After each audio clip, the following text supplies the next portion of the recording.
João, vou te fazer um desafio aqui, agora só porque você mencionou.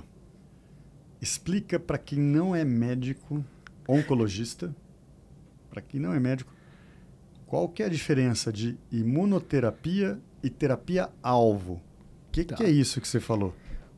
Eu explico, imunoterapia é o seguinte, o nosso sistema imunológico, ele está a todo tempo reconhecendo no teu corpo o que é seu. Ele não está a todo tempo reconhecendo um inimigo. Então ele olha para a tua pele, essa é a pele do Luiz, e não agride. Se isso acontece, a pessoa tem alguma doença autoimune, ela está agredindo o próprio corpo. O sistema imunológico, na maioria das vezes, ele não reconhece o câncer como sendo algo não seu. Ele reconhece o câncer como... Ele tá vendado. Isso eu gosto de falar, que o sistema imunológico quase todo dia mata um câncer nosso. Uma célula que saiu, que se duplicou esquisita, o sistema imunológico fala, essa célula não é normal e mata. O câncer que desenvolve é quando ele se multiplica de uma forma esquisita, descontrolada, mas consegue enganar o sistema imunológico. Exato. O sistema imunológico não percebe que aquela célula é doente. É como se ele tivesse vendado. Então, a imunoterapia tira a venda do sistema imunológico. Ela mostra para o sistema imunológico que aquilo deve ser agredido. Isso é totalmente diferente de quimioterapia. Quimioterapia basicamente atua na multiplicação celular. A gente freia a multiplicação celular que ocasiona a morte. Por isso que atua em células boas, células do câncer, células não do câncer. E terapia-alvo são tratamentos onde a gente tem de fato um alvo. Então, por exemplo, a célula tem um defeito na membrana, na superfície dela, um defeito X. Eu tenho um bloqueador X.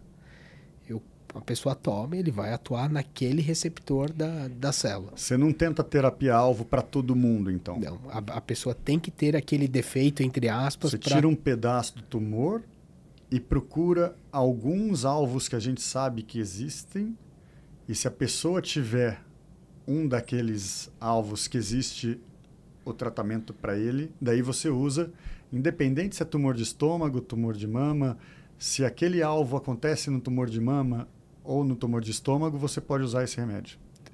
Eu acho que é exatamente isso. O termo técnico é agnóstico, né? Um tratamento agnóstico é um tratamento que funciona em câncer de mama, em câncer de estômago, em câncer de pele, em câncer de pâncreas, desde que... Em tumor de estômago, a gente tem usado muito uma terapia anti-HER2 que foi desenhada para a mama, né? Inicialmente para a mama. Eu sempre explico que você não usa um remédio para um outro órgão, a resposta, o benefício é igualzinho, mas funciona também. Então, quando tem a mesma mutação, a mesma alteração do genoma da mama ali, do gene da mama, a gente usa o remédio. Eu acho isso é uma das coisas fantásticas e que revolucionou a oncologia, né? A oncologia. No estômago, é infrequente ter esse alvo ou é frequente? O que é frequente para você, né? Para mim, se for menos de 5%, é infrequente. Não, então se a gente for juntar todas essas alterações, são frequentes, porque hoje em estômago, a gente fala em instabilidade de microsatélite, fala em HER2, fusão do FGFR, tumores ligados ao Epstein-Barr vírus, Claudina. Então, são vários alvos. O leque está aumentando e, obviamente, a porcentagem está cada vez maior. E todas essas que eu citei, se já não tem droga na prateleira, está muito perto de chegar. Até um ponto onde a maioria dos tumores? Não, ainda não. Mas, por exemplo, imunoterapia funciona para a maioria dos tumores de estômago. Hoje no Brasil é bula para todo tumor de estômago. Interessante. Imunoterapia, cada vez mais a gente vê novos tratamentos de imunoterapia funcionando para cânceres distintos.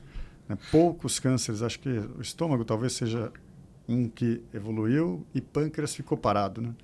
Eu acho que pâncreas e imunoterapia ainda não se casaram, né? Não se encontrou ainda a imunoterapia que funciona no câncer de pâncreas.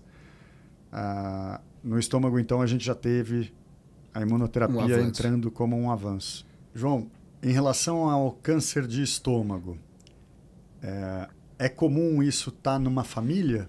É comum meu pai teve, então eu tenho uma chance maior de ter? Ou não tem essa relação genética? Se a gente colocar em probabilidade, é muito mais raro ser ligado à questão genética, mas a gente tem que estar atento a ela.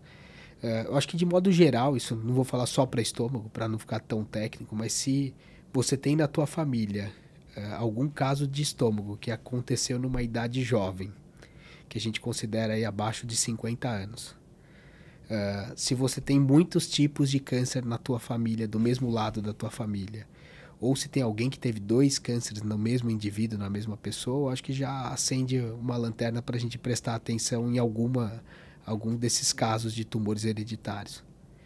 Isso pode mudar não só o acompanhamento do indivíduo, da família, até o tratamento em alguns casos. Existe hoje médicos oncologistas especializados nisso, né? Especializados em procurar alguma alteração genética que esteja desencadeando câncer numa determinada família, né? Oncogeneticista, que a gente pode pensar. O estômago existe um componente genético, então não é o mais comum. O mais comum existe. É esporádico, mas existe. Se você tem um pai ou parente de primeiro grau que teve um câncer de estômago mais novo, talvez você ficar um pouco mais atento. Existe síndrome de câncer gástrico hereditária, existe uma síndrome que está relacionada a tumor de mama, existe uma síndrome que está relacionada a outros tumores, por exemplo, síndrome de Lynch, coloretal, endométrio. Então tem muitas síndromes que podem predispor a tumor de estômago. Isso é mais raro no câncer de esôfago, né? Quando a gente fala em prevenção, o câncer de esôfago e de estômago não tem um exame preventivo, um exame de rastreamento, igual mamografia, por exemplo. Para esses pacientes que têm histórico na família, vale a pena fazer uma endoscopia? A partir de quantos anos você recomenda fazer uma endoscopia? Vai depender muito da síndrome, né, Luiz? Acho que o primeiro ponto, se você tem história, é procurar ajuda de um oncogeneticista ou até mesmo de um oncologista, para tentar mapear se você de fato tem esse risco. Ou se alguém na tua família já fez algum teste que determinou de fato, deu o diagnóstico de alguma síndrome, porque isso vai mudar. Há casos extremos onde a gente discute a retirada preventiva do estômago. Qual é o caso? Câncer gástrico familiar é um dos casos. E daí você retira com quantos anos? É uma discussão complexa, porque existe uma coisa chamada penetrância. Penetrância é o seguinte: eu nasci com um defeito no meu gene que predispõe o risco de ter câncer de estômago, mas 100% dos casos vão desenvolver câncer de estômago ao longo da vida? Não. E essa penetrância parece ser muito variável, muito diferente em diferentes populações, talvez envolva aí questões ambientais também. Então essas discussões são, ao meu ver, muito, muito complexas. Só para explicar, então, eu tenho uma alteração genética, meu pai tem, meu filho tem. Meu pai teve o câncer de estômago, eu não tive, meu filho pode ter. Não teve penetrância em mim. Não obrigatoriamente. Mas teve no meu filho e teve no meu pai. Mesmo nós 3 tendo essa alteração genética. Não obrigatoriamente você terá câncer por isso. Medicina é complicado. Aí envolve tratamento de bactérias que podem aumentar o risco de câncer de estômago. H. pylori, né? H. pylori. Bastante conhecido. Tratamento chato. Tratamento chato. Nem sempre você consegue erradicar essa bactéria. E não é o fato de ter que você vai ter câncer, né? Também a gente tem que tomar cuidado com o que fala, porque vai para um outro extremo. Parece eu tenho H. pylori, eu vou ter câncer. Não, tá longe de ser uma verdade isso. Mas aumenta o risco. Né? Para quem tem gastrite atrófica, alguma coisa assim, o risco é maior. Aí esses pacientes a gente deve tentar erradicar de fato.